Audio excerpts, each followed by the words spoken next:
Okay, I'm gonna do an acids and bases definition. And so we're gonna learn about acids and we're gonna learn about bases. Acids are things that start with H. So anything that you see that starts with an H is an acid. Anything that you see that ends in an OH, a hydroxide, so OH is a base. So whenever we're thinking about acids and bases, examples of acids and bases would be HCl, that's an example of a base or of an acid because it starts with hydrogen. HNO3, another acid. H2SO4, another acid. We could do HF, another acid. HBr, another acid. They all start with hydrogen. Okay, bases would be NaOH. We could have KOH. We could have CaOH. And even though there's a 2 on the outside, it still ends in hydroxide, so it's still a base. We could have NH4OH. Again, ends in OH, so it's going to be a base. Okay? And so we have all these different bases.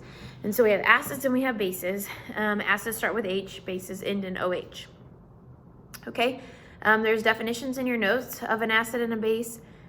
And that being said, you can read through those, but the general definition is if it starts with an H, it's an acid. If it ends in an OH, it's a base. Now we have something called strong and weak acids. So we just learned about things dissolving, solubility, right?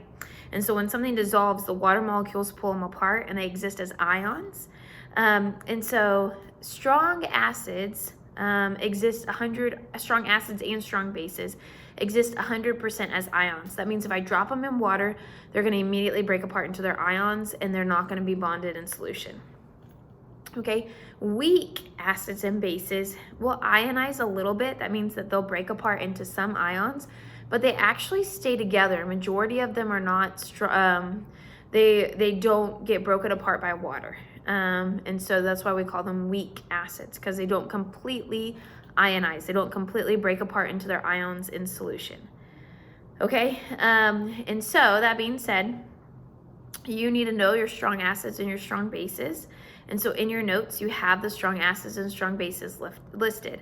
There are 6 strong acids. And so the 6 strong acids, their names are in your notes, but I'm going to write them down so that way you can do, so you can write down these in your notes if for some reason you missed it. Okay, so perchloric acid. So then I have my HClO4. That is perchloric acid. Hydrochloric acid is HCl. Okay, that's hydrochloric acid. Hydrobromic acid is HBr. Okay, and then we have hydroiodic acid. It's HI. It's hydrogen and iodine bonded together. And then you have sulfuric acid, which is H2SO4. And then we have nitric acid, which is HNO3. So these are your 6 strong acids that you should write down and you need to have memorized, okay? Those are your 6 strong acids. And remember, strong acids mean that they completely ionize. And so that means that if I dropped nitric acid into water, it would exist as hydrogen ions and nitrate ions, okay? It would exist as hydrogen ions and nitrate ions. Okay, we have our strong bases as well, and strong bases, you need to know them. How I remember strong bases is I typically look at the periodic table and they kind of make like a little bit of a B on the periodic table. That being said, you have lithium, sodium, potassium. I wonder if it goes in order on the periodic table as it does in your notes. Yes, it does. Okay, so rubidium, cesium, and then you have barium, which barium is down by cesium. So barium,